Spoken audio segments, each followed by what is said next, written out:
So, if you missed it, yesterday we did dive into what Steve Yzerman, Detroit Red Wings general manager, had to say about the team. What happened with the Detroit Red Wings and their collapse at the end of the season, and what needs to be done to make sure it doesn't happen again. We spoke about maybe 40% of all the stuff that Yzerman spoke about in his press conference with Todd McClellan, but there was actually another conversation that I thought deserved its own video commentary. And it opens a bigger discussion for Red Wings fans as to whether or not we regret a certain move for a certain guy. With that said, let's head over to Brad Galley, who posted this on Twitter yesterday.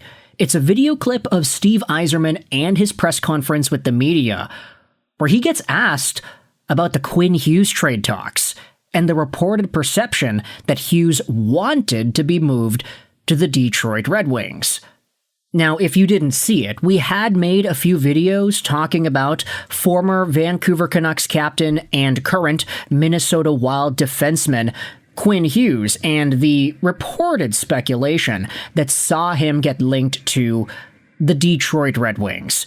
There was a report or two from Elliot Friedman 3 months ago saying that Quinn Hughes actually preferred to go to Detroit. There was another report from last week that spoke about how apparently Steve Yzerman would have traded for Quinn Hughes as long as Hughes came with a promised verbal handshake extension. The guy's contract expires at the end of 2027, which means he is not eligible to sign an extension until the summer of this year. It's apparent from the report last week that Steve Yzerman would not have made the trade for Quinn if he could not get that promise from Quinn that, hey, you're going to re-sign with us when you can, right? Because there wasn't that commitment, there wasn't any trade. And that's what Steve Yzerman went out there and spoke about here too. He did nothing to ignite or spark up any sort of trade talks involving Quinn Hughes.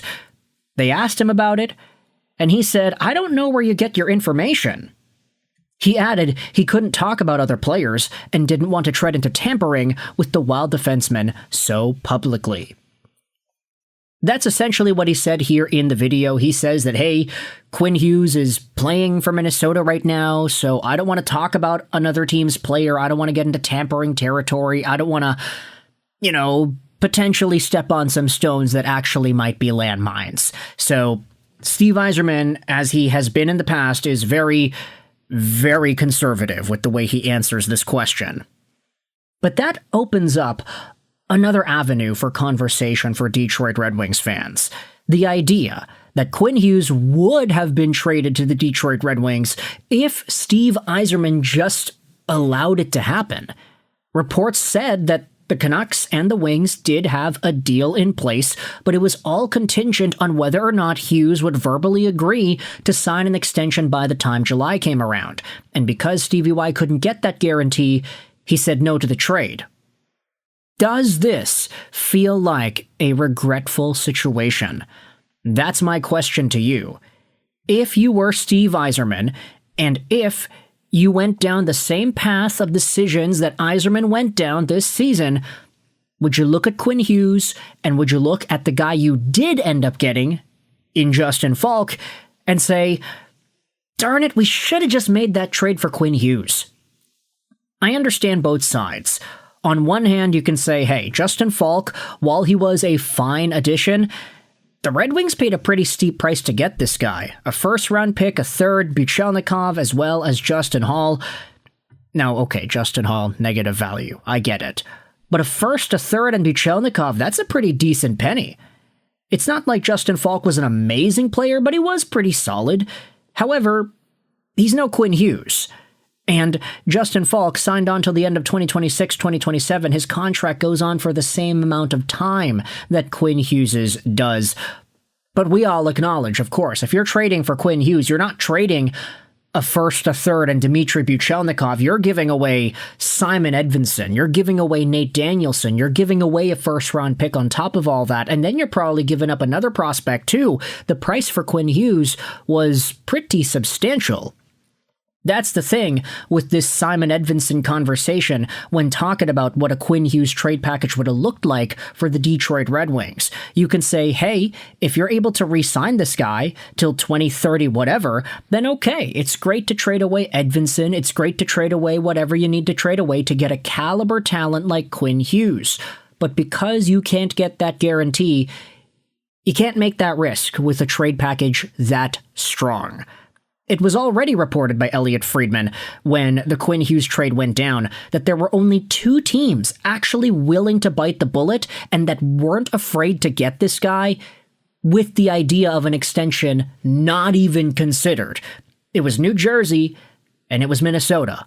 All the other teams that were interested in Quinn Hughes and they wanted to make a trade for this guy, they were insecure about the lack of a guarantee of an extension. So Steve Yzerman, he's doing his best to put water on that fire and just pretend like it never happened.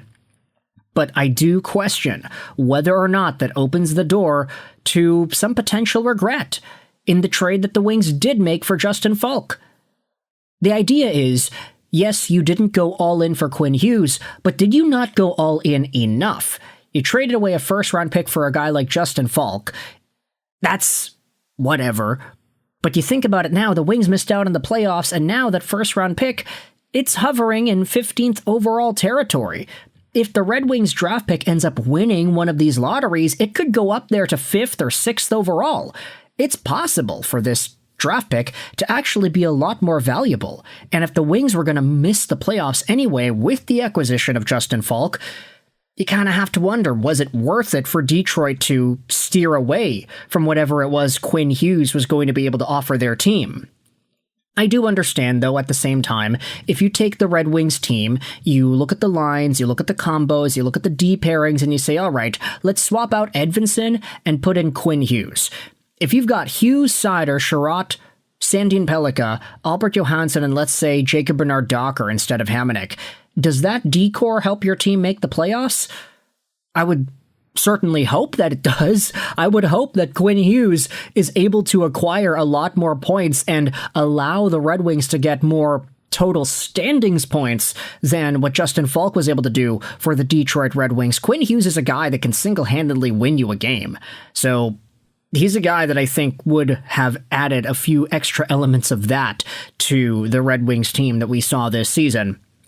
But then again, Steve Yzerman is not going to allow us that opportunity to consider the what-ifs, the coulda, shoulda, wouldas about the entire thing. So my question to you is this. With Stevie Y putting some cold ice bucket water onto the Quinn Hughes trade flames, does this change your perspective on what could have been with Quinn Hughes, what is with Justin Faulk, and does it make you regret how the Faulk trade went down? With the trade itself and the assets going over to St. Louis, the fact that the first-round pick that the Blues have is now going to be a, let's say, St. Louis's second top 20 pick in the draft, at the very least, top 16.